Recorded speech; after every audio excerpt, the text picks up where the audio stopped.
Bonjour à toutes et à tous. Aujourd'hui, nous nous attaquons au premier des trois sujets qui vous étaient proposés lors du bac blanc, à savoir, peut-on être heureux sans le savoir?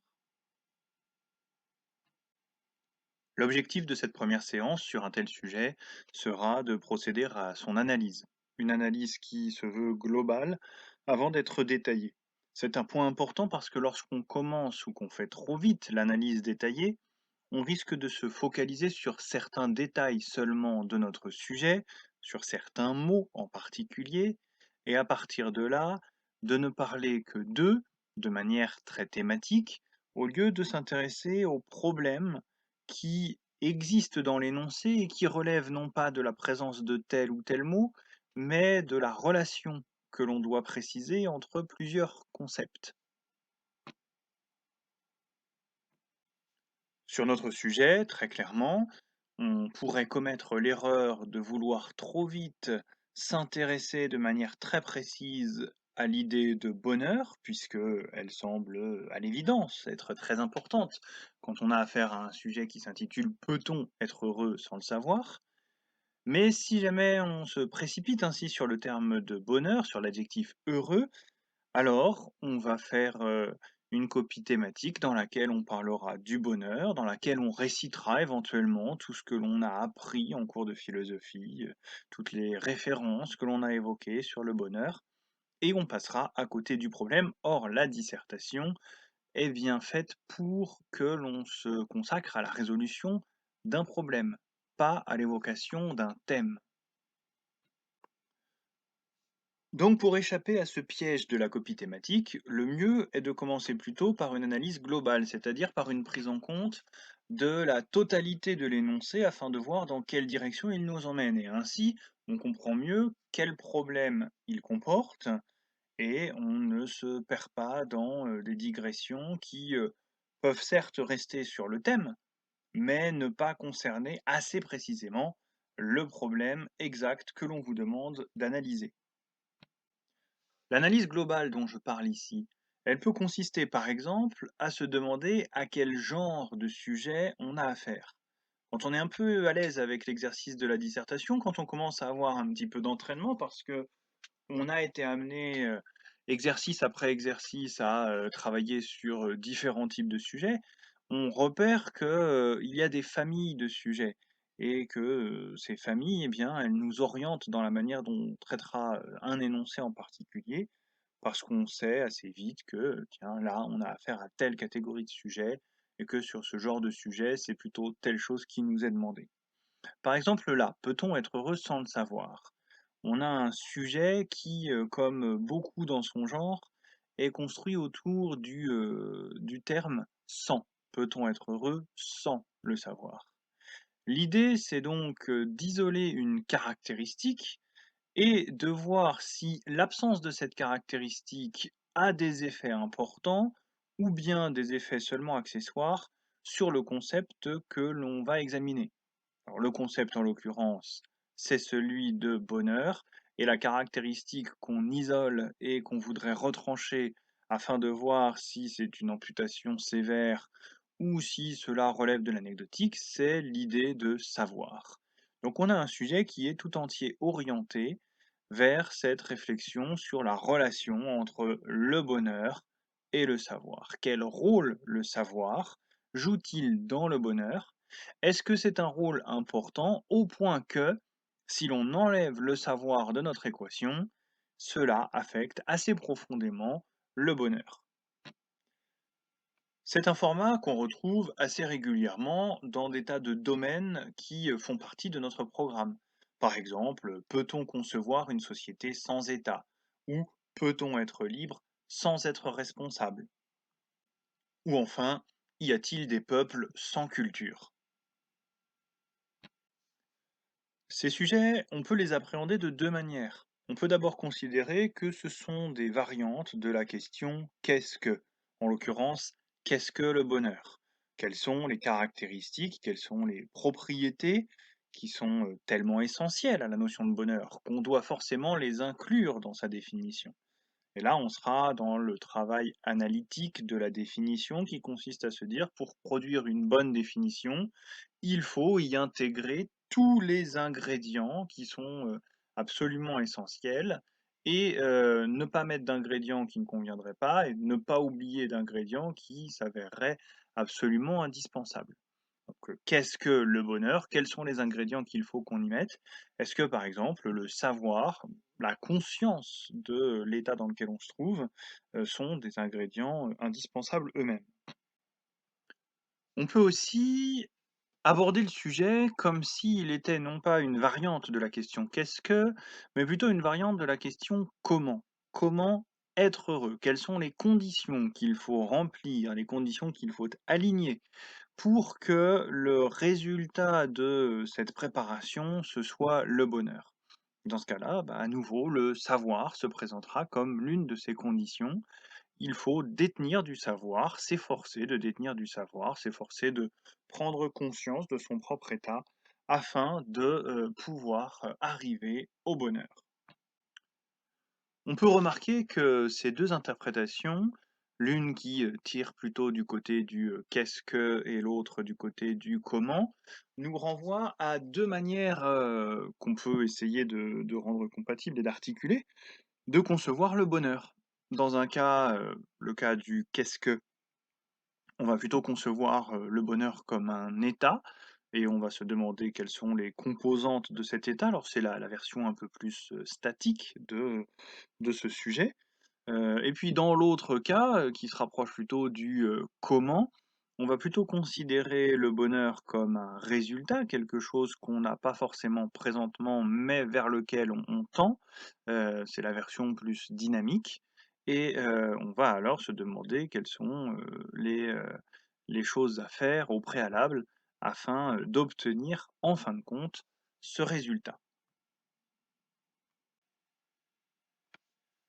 Il se trouve que, cette, dualité d'interprétation entre le «qu'est-ce que» et le «comment», entre l'état et le résultat, va, faire écho dans notre sujet aux 2 sens possibles que l'on peut donner à la formule «sans le savoir».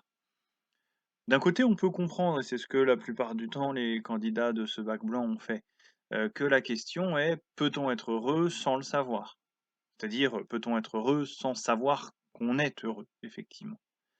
Et dans ce cas-là, on s'interroge sur notre état. Est-ce qu'on peut se trouver dans cet état particulier, quel bonheur, et il faudra qu'on revienne sur, ce qui le caractérise, sans avoir conscience que cet état est effectivement le nôtre? Mais d'un autre côté, on pouvait aussi, ça a été moins souvent vu et quand ça a été aperçu par un candidat, ça a, beaucoup contribué à valoriser sa copie. On peut aussi effectivement, concevoir ce sujet comme étant une interrogation sur le rôle de la connaissance vis-à-vis du savoir. Peut-on être heureux sans le savoir? Sous-entendu, peut-on être heureux sans la connaissance? Peut-on être heureux si on est parfaitement ignorant? La connaissance n'est-elle pas un des ingrédients nécessaires à la construction d'un bonheur digne de ce nom? Dans ce deuxième cas, lorsque le non-savoir remplace le verbe savoir, ce n'est plus tellement un état qui est visé, mais le bonheur est alors plutôt conçu comme un résultat. Le verbe donne cette, notion, particulière, et le nom, permet de changer un petit peu la connotation. Il est tout à fait important, ça fait partie des choses à ne pas, rater lorsque l'on fait l'analyse de ce sujet, de toujours essayer de donner au sujet son amplitude maximale, de toujours essayer de voir, quel est tout le sens possible de ce sujet et de, pouvoir inclure dans le traitement de sa dissertation, de son développement notamment, tous ces sens-là, de ne pas les laisser, de côté. Ça ne veut pas dire qu'on accordera à chacune des interprétations possibles la même place. Il est même assez probable qu'on fasse une différence et que, la plupart du temps, notre, devoir porte sur un sens et que ce soit de façon un peu plus secondaire et minoritaire que l'autre sens intervienne. Mais dans tous les cas, il est important de montrer qu'on n'est pas passé à côté d'un des sens possibles du sujet. Alors ça s'illustre bien avec notre sujet: «Peut-on être heureux sans le savoir?», mais on pourrait trouver des situations similaires avec des formules un petit peu différentes. Par exemple, si on dit, «La liberté est-elle la fin de l'État?» avec un sujet qui, relève davantage cette fois-ci de la philosophie politique. Eh bien, quand je pose la question, «La liberté est-elle la fin de l'État?» il faut bien que j'ai en tête que le mot «fin» peut ici avoir 2 sens. Soit la fin est à comprendre au sens de finalité. L'État a-t-il pour finalité de créer les conditions et de garantir nos libertés? Je peux aussi concevoir le terme de fin comme étant, le terme, le dernier moment, ce qui, achève, au sens où, cela, fait, venir à sa disparition. Et si je dis, la liberté est la fin de l'État, ça peut aussi être un moyen de dire que lorsque les hommes parviennent à une liberté complète, alors ils n'ont plus besoin de l'État, alors l'État n'a plus qu'à disparaître. Au fond, l'État est une structure administrative qui n'est nécessaire que pour autant que les hommes ne sont pas sages, qu'ils ne sont pas libres, qu'ils ne font pas un bon usage de leur liberté et que, se comportant n'importe comment, ils ont besoin de cette espèce de gendarme qui organise leur vie. Vous voyez, là aussi, il en va de même avec ce sujet, qui, montre bien qu'on laisserait pas, les 2 hypothèses forcément à égalité, que très certainement dans le traitement de ce sujet, pour ma part en tout cas, je serais amené à, privilégier, l'une des pistes, à savoir, la liberté est-elle la finalité de l'État? Et je traiterai la deuxième de façon un peu plus, secondaire, pour, enrichir la réflexion. L'essentiel, c'est de montrer qu'on a bien vu les 2 aspects. Pour ce qui est de notre sujet, peut-on être heureux sans le savoir? Il me semble que, le sens le plus commun de l'expression, la façon dont le sujet va être reçu spontanément par le maximum de ses lecteurs, nous invite à accorder une place de choix au sens: «Peut-on être heureux sans savoir qu'on l'est, sans avoir conscience de son bonheur?» et à garder pour, une place un petit peu plus secondaire, là encore, le sens, peut-on être heureux sans la connaissance? Cette, double interprétation du sujet, on peut y voir une contrainte supplémentaire, une difficulté supplémentaire et en même temps, ça peut s'avérer assez précieux. D'abord parce que ça donne une occasion de montrer que, on a assez finement analysé le sujet et puis, ça va aussi nous orienter dans, le choix du plan que l'on va employer pour traiter cette, question. Parce que il va falloir qu'on réussisse à trouver un plan à travers lequel on pourra conjuguer ces 2 interprétations du sujet. Un plan qui nous permettra de passer à un moment ou à un autre, de l'une à l'autre de ces interprétations. Une manière de faire assez commode sur ce genre de sujet consiste à traiter d'abord le sujet sous un angle avec une interprétation et montrer pourquoi pas que, cette manière d'aborder le sujet nous conduit à une impasse, qu'aucune solution n'est véritablement satisfaisante, dans ce cas-là et à ce moment-là, basculer vers l'autre interprétation en expliquant que, si on n'a pas trouvé de réponse satisfaisante avec la première interprétation, c'est peut-être parce qu'elle doit s'effacer et que c'est l'autre interprétation qui doit l'emporter. Cette double orientation de notre sujet va également avoir un impact sur la manière dont on va formuler la problématique, parce que dans l'idéal, il va falloir trouver une problématique qui, en une seule question, puisse ressaisir les 2 aspects d'un coup. C'est donc un peu plus difficile, mais si jamais on y arrive, c'est un bonus assuré au niveau de la note, parce que c'est typiquement sur ce genre de sujet le genre de choses qu'un correcteur surveille et qu'il valorise lorsqu'il le retrouve dans la copie. À l'issue de cette analyse globale du sujet, on peut en arriver à une analyse plus détaillée. On n'atomise pas le sujet, hein, je le rappelle, le but, ça n'est pas, d'examiner chaque mot absolument, jusqu'au non-sens, il faut quand même garder un petit peu, le sens de l'énoncé et faire en sorte, de respecter le découpage de la formule. Vous voyez, par exemple, que, sur un sujet tel que peut-on être heureux sans le savoir? On a en gros 3 composantes du sujet. On a la formule interrogative, peut-on? On a, le verbe central, être heureux et puis on a, la condition, qui, clôt la formule, sans le savoir. Il ne servira à rien de se lancer dans une analyse détaillée du «le» sans le savoir. À partir du moment où on a compris que, le», c'est le pronom qui fait référence à l'idée d'être heureux, pour ne pas avoir à répéter, «Peut-on être heureux sans savoir qu'on est heureux?» Voilà, on s'attardera pas davantage sur ce terme-là. Donc on procède plutôt par unité de sens, qui vont englober plusieurs mots d'un coup. On pourra dans une dernière étape regarder au mot près lorsqu'il s'agit des mots importants: heureux, savoir, mais on ne charcute pas, on n'atomise pas le sujet, ce serait inutile et même contre-productif par rapport à la compréhension qu'on a de notre énoncé. En la matière, hein, il y a un certain nombre de réflexes que, à ce stade de l'année, on doit déjà avoir. Par exemple, la première unité du sujet, la formule interrogative, le «peut-on?». Arrivé à ce stade de notre année scolaire, vous avez peut-être déjà bien en tête et vous êtes rodés sur le fait que, quand on a des sujets qui sont assez fréquents, hein, si ce n'est les plus fréquents, c'est un cas de figure qu'on rencontre vraiment souvent, le «peut-on?». Quand on a des sujets comme ça et bien, on doit avoir tout de suite en tête que, cette formule «peut-on?», elle peut recouvrir 2 sens différents. Un sens, qui, relève davantage de la possibilité logique. Est-il seulement possible de? N'est-il pas impossible de? Et puis un sens qui relève, lui, de la possibilité morale. Est-il permis de? N'est-il pas interdit de? Sur un sujet comme peut-on être heureux sans le savoir, c'est évidemment d'abord la possibilité logique qui nous vient à l'esprit. Est-ce que c'est possible? Est-ce que ce n'est pas impossible? Est-ce que c'est pas en soi contradictoire de prétendre qu'on a été heureux mais qu'on ne savait pas qu'on était heureux? Si on ne le savait pas, est-ce que tout bonnement ça ne doit pas nous amener à dire que on ne l'était pas?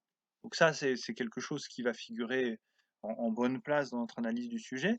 N'hésitez pas à, quand même tester l'autre proposition, à savoir, le peut-on qui aurait le sens d'une possibilité morale, est-il permis de? Avec, l'idée que, au contraire, ça pourrait être, immoral. Est-ce qu'il n'y a pas quelque chose, disons, d'indécent dans le fait, d'être, heureux et de ne pas même savoir qu'on est heureux? Au sens où, finalement, on ne devrait pas le faire. Il vaudrait mieux faire en sorte de n'avoir que des bonheurs conscients, que des bonheurs lucides. Ça, c'est donc le tout premier réflexe qu'on peut avoir quand on tombe sur une formule interrogative telle que ce «peut-on?». Jouer sur l'alternance possibilité logique, possibilité morale. Le deuxième réflexe qu'on peut avoir, et là aussi, hein, ça donne du grain à moudre, ça permet d'avoir des choses à dire dans sa copie, c'est de, remarquer le caractère très impersonnel de la formule du «on» dans «peut-on» et de se demander si ça ne vaudrait pas la peine de chercher à préciser, à identifier ce «on». Est-ce qu'on ne doit pas faire une distinction entre, ceux qui peuvent et ceux qui ne peuvent pas? En prenant bien évidemment le temps de se demander à quelles conditions on peut, à quelles conditions on ne peut pas, qui le peut, qui ne peut pas, pour ces raisons-là. Et ainsi, on aura une solution qui sortira de quelque chose d'assez massif, tout le monde ou personne, mais qui permettra de dire que il y a des personnes qui sont en situation, qui sont en mesure de parvenir à être heureux sans même le savoir. Deuxième composante du sujet qu'on va convoquer dans cette analyse, plus détaillée, morceau par morceau, c'est, la formule centrale, être heureux. On va définir le fait d'être heureux comme un état d'esprit. Le bonheur, c'est un état d'esprit, c'est l'état d'esprit de celui qui est insouciant, de celui qui n'a pas de soucis à se faire parce que, soit tout va bien dans son existence, soit les choses qui ne vont pas parfaitement bien n'occupe pas une telle place dans sa pensée qu'elle l'empêche de, profiter de sa sérénité. Et à partir du moment où on a défini le bonheur comme un état et même un état d'esprit, eh bien inévitablement, se pose la question de savoir quel est le degré de conscience que l'on a de cet état.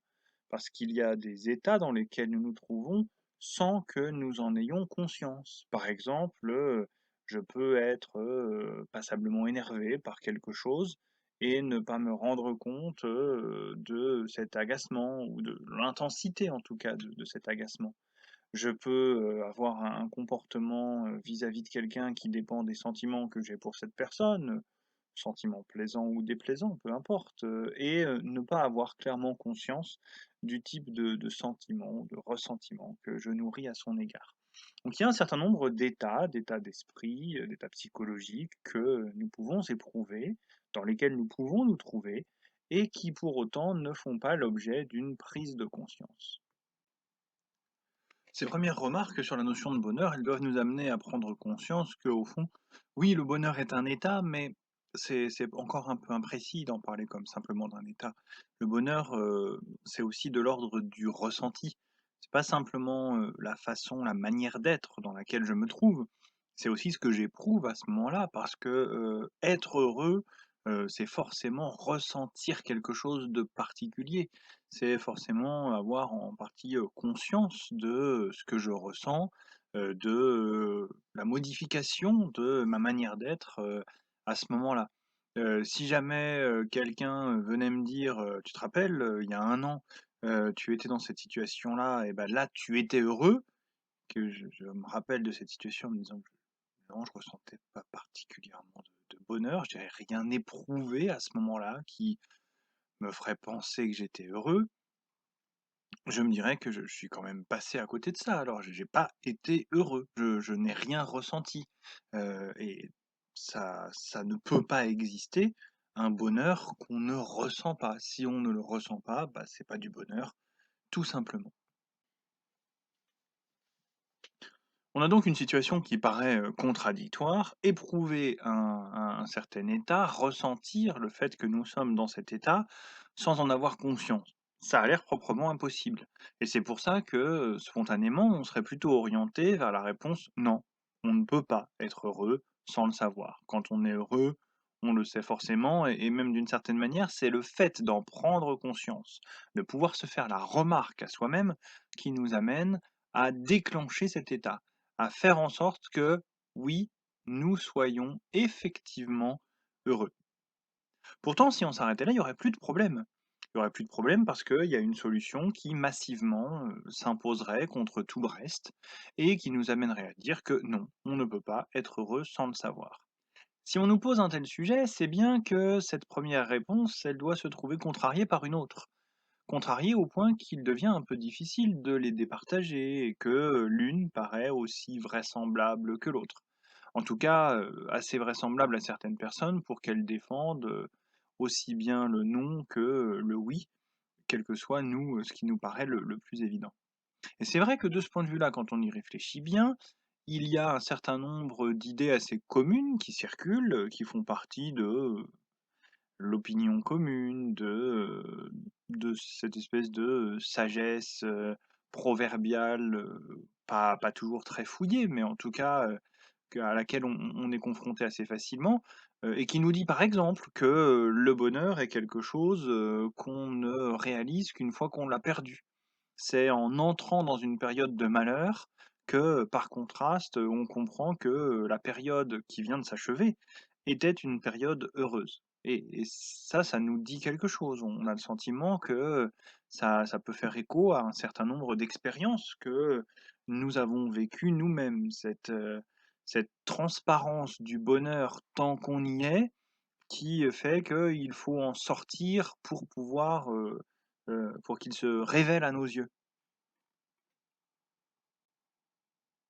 Il y aurait donc une sorte de manque de lucidité, une sorte de, déficit de conscience lorsque, pourtant toutes les conditions sont réunies pour que nous soyons heureux. On peut aussi évoquer, cette formule puisqu'on parlait d'une sorte de sagesse populaire, la formule, qu'on adresse à quelqu'un quand on lui dit: «Tu as tout pour être heureux». Alors, s'il a véritablement tout pour être heureux, il doit l'être, ça peut pas être autrement. Pourtant, on sait bien que parfois, on a tout pour être heureux. Toutes les conditions sont réunies et pourtant, on ne l'est pas. On n'a pas ce ressenti qui nous fait comprendre à quel point nous avons des raisons d'être heureux. Les remarques précédentes nous conduisent assez logiquement au dernier morceau de notre sujet, sans le savoir, et on commence à saisir que ce verbe savoir, eh bien, il peut, et ça constituera même un point, un levier possible pour, sortir de la difficulté, Ce verbe savoir, il peut recouvrir, un éventail assez large de pratiques, dans le domaine de la connaissance. Ça peut être, la connaissance minimale qu'est la prise de conscience, le fait de se rendre compte que, en l'occurrence se rendre compte que l'on est heureux, et puis, ça peut aller jusqu'aux formes les plus élaborées, du savoir, que pourrait être, par exemple, la connaissance scientifique. Et dans ce cas-là, on arrive à l'autre interprétation de notre sujet, l'interprétation en vertu de laquelle, si on ne dispose pas de connaissances et même de connaissances solides, voire scientifiques, on ne peut pas, en restant dans une ignorance totale, on ne peut pas prétendre être heureux. Le bonheur que l'on obtient dans ces cas-là est sans doute trop fragile, trop manipulable. Voilà donc les 3 composantes de notre sujet, analysées, même rapidement. Un travail fait au brouillon, dans les conditions de l'épreuve pourrait permettre éventuellement d'aller encore un peu plus loin, mais là, on a amassé une matière première assez conséquente pour pouvoir ensuite l'organiser et en tirer, la base d'un travail, qui, commence à ressembler assez fortement à une dissertation et même, on l'espère, à une bonne dissertation. Prenons simplement, pour terminer, le temps de nous résumer un peu. On a compris dans l'analyse globale du sujet qu'il s'agissait d'un énoncé nous invitant à nous interroger sur la relation entre le bonheur et le savoir. Un sujet par lequel on nous demande si le savoir est une condition absolument indispensable du bonheur.